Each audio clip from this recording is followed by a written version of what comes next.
Hello everyone, welcome back in online class third Hindi second chapter 4। तो प्यारे बच्चों, अपनी प्रीवियस वीडियो में मैंने आपको चैप्टर 3 के क्वेश्चन आंसर और चैप्टर 4 गिलहरी कविता एक्सप्लेन कर दी थी। अब इस वीडियो में मैं आपको इस चैप्टर के क्वेश्चन आंसर प्रोवाइड करा रही हूँ। तो चलिए स्टार्ट कीजिए। Open page number 28। पहला क्वेश्चन है, गिलहरी क्या करती रहती है? गिलहरी लगातार मेहनत करती रहती है। नेक्स्ट, किसके मन की था पाना मुश्किल है? गिलहरी के मन की था पाना मुश्किल है। क्लियर। नंबर थर्ड क्वेश्चन, गिलहरी कवि को अचंभे से क्यों भर देती है? अपने उत्साह से गिलहरी कवि को अपने अचंभे से भर देती है। नेक्स्ट क्वेश्चन है बच्चों, गिलहरी की पीठ सुंदर क्यों दिखाई देती है? आंसर है इसका, धारियों के कारण गिलहरी की पीठ सुंदर दिखाई देती है।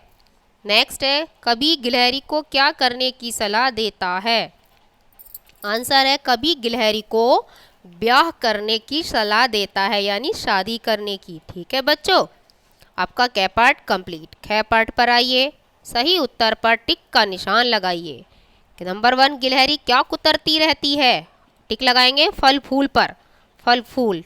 नंबर 2 है, लुका छुपी किसका कर्तव्य है? उत्तर होगा गिलहरी का। थर्ड नंबर, लगातार मेहनत कौन करता है? गिलहरी पर टिक लगाइए। नंबर 4, गिलहरी क्या तोड़कर खा जाती है? अखरोट पर टिक लगाइए।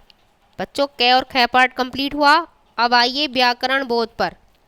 कै पार्ट उदाहरण के अनुसार समझकर लिखिए। जैसे उतरती का उतरना है, रहती का होगा रहना, ठहरती का ठहरना, छिपती का छिपना, खा जाती का खा जाना। ख पार्ट सामान्यतः कुछ शब्दों का प्रयोग एक साथ किया जाता है, इन्हें शब्द युग्म कहते हैं। कविता में आए हुए ऐसे ही शब्द युग्मों को ढूंढकर लिखिए। दौड़ धूप है जैसे लिखा हुआ है, ऐसे नंबर 2 पे लिखो। लुका छुपी थर्ड पर लिखेंगे आप फल फूल, और नंबर 4 पर लिखेंगे आती जाती। क्लियर। गे पार्ट पर आइए, विलोम शब्द लिखिए। ऊपर का नीचे, मीठा का खट्टा, जल्दी का धीरे, मुश्किल का आसान, चढ़ना का उतरना, और सुंदर का बदसूरत या कुरूप भी लिख सकते हैं आप लोग। जो आपको इजी लगे आप लिख सकते हैं और लर्न भी कर सकते हैं।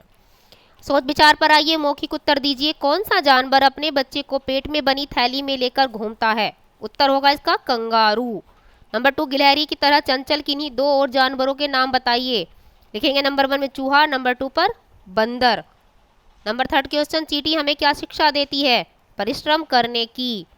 नंबर 4, अखरोट की तरह तोड़कर खाए जाने वाले किन्हीं 3 सूखे फलों यानी मेवों के नाम बताइए। नंबर 1 पर लिखेंगे बादाम, नंबर 2 पर मूंगफली, नंबर 3 पर पिस्ता। इसके अलावा भी जो आप जानते हो आप लिख सकते हैं, कोई प्रॉब्लम नहीं है। रचनात्मक गतिविधियों पर आइए। बच्चों, इसमें लिखा एक पिक्चर दे रखी है, एक स्टोरी है जो बनी हुई है गिलहरी की और कौवे की, कि निम्न संकेतों के आधार पर कौवा और गिलहरी की कहानी लिखिए। इसमें संकेत भी दिए हुए हैं, पेड़, कौवा, गिलहरी, खेत, अनाज, फसल, बारिश। तो ये मैंने पूरी स्टोरी यहाँ पे लिख दी है, इसको आप अपनी बुक में एज इट इज़ लिखेंगे। चलिए स्टार्ट करते हैं। स्टोरी है इसमें बनेगी। एक पेड़ पर एक गिलहरी और एक कौवा रहते थे। एक दिन गिलहरी ने कौवे से कहा, चलो खेत में अनाज उगाएंगे, जो फसल होगी उसे आधी आधी बांट लेंगे। कौवे ने कहा ठीक है। गिलहरी ने कहा गिलहरी ने कहा चलो खेत में बीज बोआएं। कौवे ने कहा तू चल मैं आता हूँ, चुपड़ी रोटी खाता हूँ, ठंडा पानी पीता हूँ, हरी डाल पर बैठा हूँ। यह सुनकर गिलहरी खेत में बीज बोने अकेले ही चली गई। जब फसल पक गई तो उसने कहा, बच्चों यहाँ पे कर लीजिए, तो उसने कहा कि चलो फसल काट लाएं। लेकिन कौवे ने फिर वही बात कही। यह सुनकर गिलहरी ने फसल काट ली और कौवे का हिस्सा वहीं खेत में पड़ा रहा। कुछ दिन बाद बारिश आई और कौवे का अनाज बारिश में खराब हो गया और कौवा काव काव करता रह गया। तो प्यारे बच्चों, ये आपकी स्टोरी मैंने कंप्लीट करा दी है। आपको इसको बहुत ही सुंदर हैंडराइटिंग में अपनी इस बुक में कंप्लीट करना है। ठीक है बच्चों, ये आपका यहाँ पे तक सिलेबस यूनिट टेस्ट का कंप्लीट हो गया है। आप इसको कीजिए और लर्न कीजिए। Till then, bye bye.